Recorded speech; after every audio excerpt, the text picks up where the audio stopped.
The body of a man is carted between the houses of his previous lovers. One steals the coat he is wearing, all send the body away. An actor becomes infatuated with a nurse in a sanatorium, while his estranged wife looks on.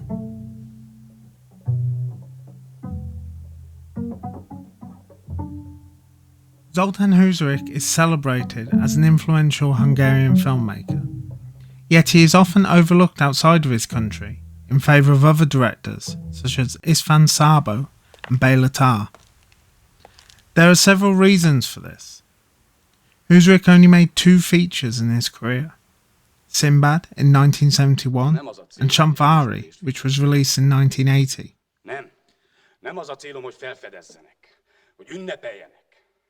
A methodical artist, his broader collection of short works would often take just as long to produce as his feature films, and he was never able to capitalise on the success of Szindbád. To be blunt, his work was also too Hungarian for international attention. Writing for Second Run as part of its comprehensive Blu-ray release of Husárik's work, film journalist and producer Michael Brook recalls an anecdote from the first London screening of Szindbád, 3 decades after the film was completed. According to the critic David Robinson, when he introduced the film, the Hungarians seem to have made little effort to actively promote it abroad. The film was considered too Hungarian for export. This was compounded by the fact that Csontváry would prove to be a hugely difficult production. At the time, the most expensive Hungarian film ever made, and one that would be a critical and commercial failure, rarely seen outside of Hungary, it sat unloved, waiting to be re-evaluated.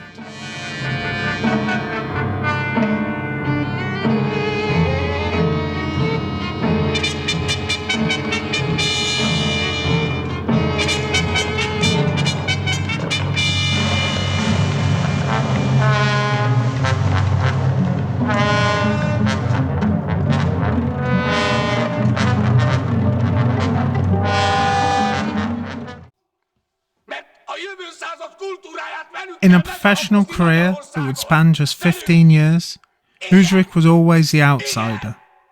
Even his beginnings in film would be fraught.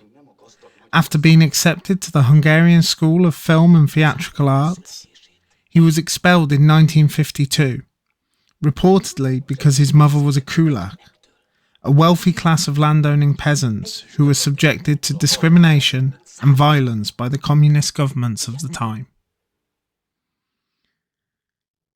He would not be allowed to return until 1959, at which point he started producing a series of shorts, notably Játék or Game in 1959, and his graduation film Grotesque in 1963. After this, he joined the Béla Balázs studio, a self-governing production company named after the Hungarian writer and film theorist. The company kickstarted the careers of some of the most famous Hungarian filmmakers, past and present, and was able to use cultural funding to produce shorts and features. Huszárik would make arguably his most famous short during this period, Eléga, or Elegy, in 1965. Using a combination of stock footage and newly filmed scenes, Huszárik follows the changing ways in which horses are used in society. From untamed wild animals to means of transportation, literal workhorses, cannon fodder during wartime, and eventual victims to the slaughterhouse. This is wrapped with footage of a horse at a circus, which seems to watch as birds are able to freely fly away.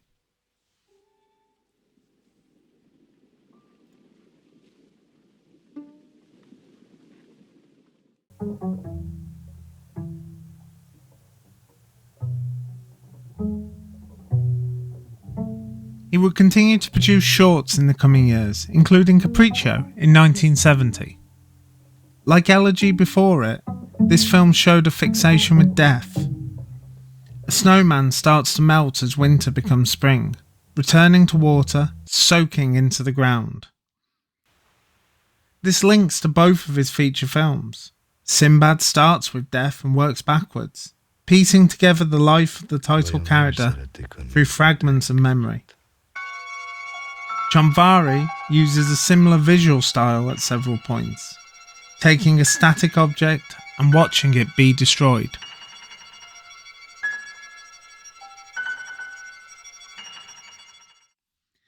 In an article for Film Kultura, the magazine for the National Film Institute Film Archive in Hungary, reprinted in the second run booklet, Huszárik would write, "Time is our greatest enemy. It destroys our plans, our intentions, robs us of the possibility of understanding, deprives us of the freedom of illusions with our honest disclosures. It corners us." He is describing what he took away from the short stories of Dula Krudi, which would be the basis of Husárik's first feature, Szindbád. Like Huszárik, Krudi's work would find little acclaim outside of Hungary. Completing the earlier anecdote from critic David Robinson, Krudi's stories had long been considered untranslatable, an opinion that Hungarians often expressed with some pride. Zoltán would take the title role, a performance that would become his most famous, a highlight of a long career in theatre and on film before his untimely passing in 1976. He plays a man caught between his baser desires and the need to be remembered. Edited together like a series of fragmented memories, Szindbád attempts to reconnect with the various lovers he has had, but these fleeting moments only emphasise the emptiness of his life. Aging and destitute, he has little to show but a brittle relationship with the brothel madam, Mamunka, played by Margit Dekor. Fearful of what comes after, late in the film he bribes a friend to take on some of his sins for confession. An unreligious man, suddenly acutely aware that his time might be drawing to a close. And while his various affairs bring momentary pleasure, it is only in later life that he attempts to build a real connection, at which point it is too late. While Szindbád says, young women only corrupt you, they teach you sensitivity, which one has no need for. It is him who ends up alone when trying to reach them again. Many are married, some have taken their own lives, nearly all still hold a candle for the man who made a multitude of promises to them. But few have space in their lives for him anymore. The film intertwines decadence and death. These position Szindbád as an outsider. The decadence takes two forms, impacting the period in which the film is made and when it was set. If we look at his attitude towards sex, we see an almost insatiable desire for conquest. Unlike the namesake of mythology, this Szindbád uses charm and a perceived wealth, though there is little suggestion of real wealth, to take on what he believes are the most important battles in life. One imagines, in 19th and early 20th century Hungary, where the state religion was Roman Catholicism, the rakish behaviour of Szindbád would have positioned him out of the accepted norms. Indeed, one previous partner commits suicide when he refuses to back up the promises that seduced her. There are hints of single mothers and failed marriages caused by his actions. Huszárik and co-screenwriter János Tóth acknowledge his position outside of society with the dialogue. This people know nothing about the beauty of life, about a good meal, about a good rest. I don't like the world of today. They say it's a transitional age, but I never wanted a transitional age. I don't remember having asked for this life either. and you can work your way out of the film to discuss the wider authoritarian control that Huszárik would have experienced. He was born in 1931, a decade after the Kingdom of Hungary lost more than 70% of its pre-war territory, resulting in a period of unsettlement and political unrest that eventually saw the country join World War II on the side of the Nazis. By the time he was of age, Hungary was an entrenched part of the Soviet bloc, which saw living standards decline in favour of militarisation and industrialisation. He would have witnessed the 1956 uprisings against Soviet rule and the eventual loosening of restrictions in the late 1960s. These transitional periods were all Huszárik would have known when it came time to make the film. There can be little doubt that Szindbád is portrayed in a broadly negative light throughout, and yet Huszárik, working with cinematographer Sándor Szára, makes the decadence look incredible on film. There is a mouth-watering dinner sequence that recalls a gorging upper class. It is this scene that provides a snapshot of the character Szindbád. Concerned purely with his own pleasure, he is demanding of the staff, calling for more and more extravagant dishes, along with beer and wine.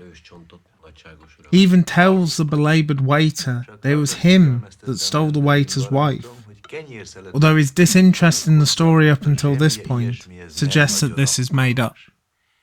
Szindbád continues to indulge, to reach beyond the point of excess, all in a bid to feel something. Questions have been asked about how these images of a decadent, seemingly upper-class man passed censorship in what was still part of the Eastern Bloc. Mari Kuttner wrote for Sight and Sound at the time of release. Many wondered if Huszárik would be discouraged on political grounds, but by now a thaw had set in, rehabilitating the Hungarian cultural heritage, even where it was middle class in style and spirit. The veneration accorded literary classics may in fact have helped to get Husárik's script approved, so that for once a serious Hungarian film has neither an overt social message nor an implicit reappraisal of history. This is not to say that the images weren't damaging. Michael Brook notes in his essay that director István Szabó highlighted the imagery as one reason why the film was ignored behind the Iron Curtain and beyond. He once met a Cuban film distributor who told him that he'd turned the film down because although he personally loved it, he thought it was quite unsuitable for public screening because the film appeared to glorify in its protagonist's indulgent appetites.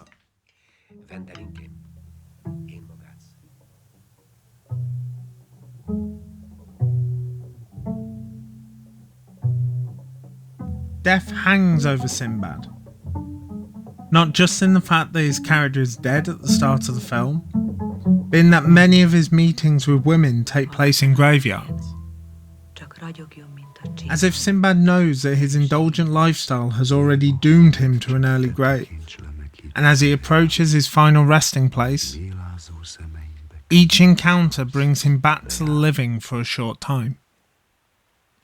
Death would also hang over Huszárik following the release of Szindbád. His next two shorts, Homage to Old Ladies and As You Like It, continued his preoccupation. The first showing the regimented lives of women who lost their husbands in World War II, while the second examines death, and more importantly the reaction to death across several different cultures, as well as the sudden violence and horror the war inflicts on a people. He could not have known how much death would impact his next feature, Csontváry. Based on the life of Tivadar Csontváry Koszka, widely considered to be Hungary's best painter, Huszárik initially wrote the script with Latinovitz in mind. However, in 1976 the actor fell under a train, an act that is widely considered to be suicide, although his family have denied this. This delayed production by several years.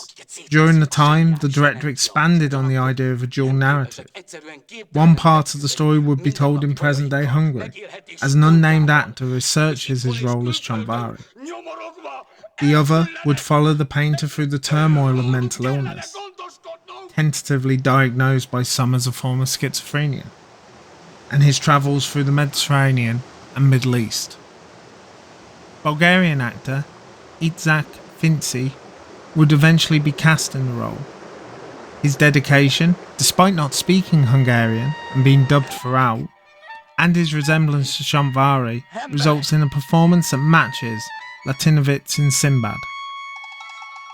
However, the two timelines never mesh in the same way that the fragmented memories did in Husárik's previous film. Here, both the actor and the artist are outsiders. Z, as the actor is often known, purposely pushes himself outside of his comfortable life, while Csontváry isolates himself, in part due to the visual and audible hallucinations, and to focus on his art. What's interesting in this film is how the two characters clash. Both share a drive to do something incredible, and yet it's clear that Z never really understands the motivations behind the role. Csontváry was considered eccentric, not just for his mental illness, but for living as a vegetarian, for refusing to smoke or drink, and for promoting pacifism. In his writings, The Positivium, he said, "Going to Paris in 1907, I oppositely standed alone in front of millions, with only the result of the divine providence, and I beat the vanity of the world hollow. But I hadn't killed 10 million people, only sobered them. I haven't made commercials from things, because I didn't care for the peddler's press. I retired from the world instead, going to the top of the Lebanons, and I painted cedars." And yet we see Z smoke, we see him drink.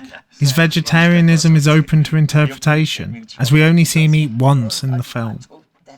He pushes his family away for a purpose, but it is a purpose that would only serve him in the long run.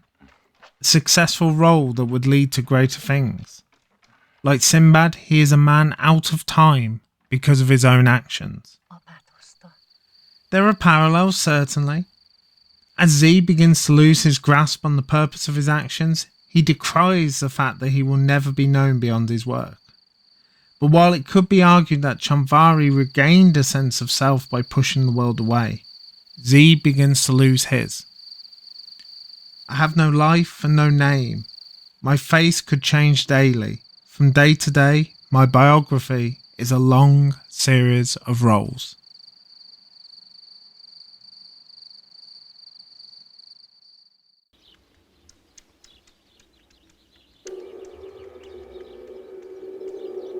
Csontváry's landscapes were known not only for their scale, but for their timelessness.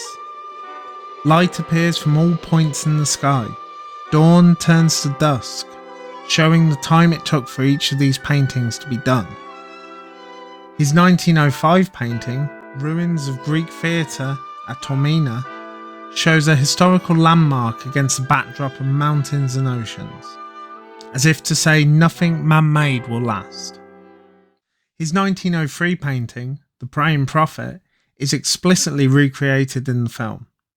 In it, a man delivers a sermon, while a crowd in the foreground appear to be in various states of humour or fear. Dark clouds build in the background as if to signal a coming apocalypse. There are similar visions in the film. A playground of mannequins, one torn apart by a wild dog, while another spontaneously combusts, melting in front of the camera. A clear reference to the melting snowman imagery in Husárik's earlier short.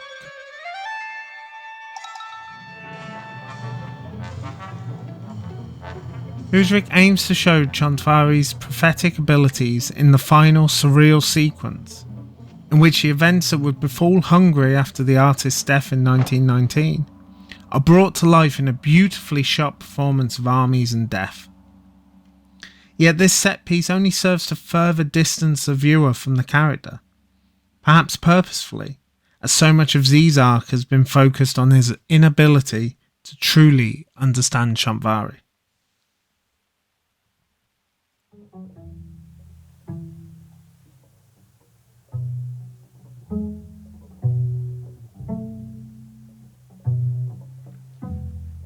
If Szindbád was considered too Hungarian for international audiences, Csontváry did little to change this. Quoted in the second run booklet, painter Lajos Sávby would say, "I don't know if a foreigner can understand this film. It wouldn't be good if everyone could understand it. Zoltán Huszárik made a beautiful film, but I have a feeling that the country will not use it. That's okay. They will discover it someday." Indeed, the film was a critical and commercial failure. The irony being that its subject, Csontváry, was another painter, like his contemporary Van Gogh, who would not find success until after his passing. The failure had significant impact on Huszárik. Exhausted from the prolonged production, which saw the crew travel to many of the places depicted in Csontváry's paintings, he fell into an alcohol-fueled depression and died in 1981, aged just 50. Like his revered leading man, Latinovitz, speculation would arise as to whether he committed suicide. The reappraisal of his work outside of Hungary has taken a long time. Too entrenched in his own culture, too experimental, Huszárik never saw the international acclaim afforded to some of his contemporaries. Szindbád would continue to be held up as one of the best films ever produced in the country. But it is only now, with the restorations done by the National Film Institute in Hungary, and the first ever Blu-ray releases of Husárik's work, that international audiences can appreciate the moments of genius and the flaws of his sophomore feature.